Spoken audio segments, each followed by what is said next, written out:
So today I'll be showing you how to check the battery level of your Sony WH-1000XM6 headphones.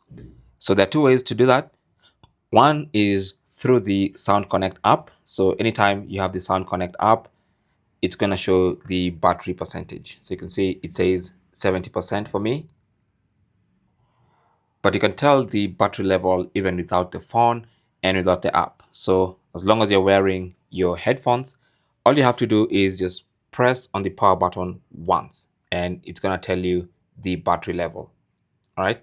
So don't press and hold, just a single press and release of the power button and it's going to tell you the battery percentage.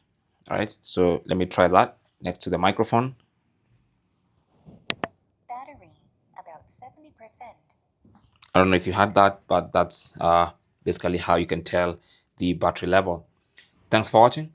Don't forget to like and subscribe. And if you have any comments or questions, talk to us in the comment section. Good luck.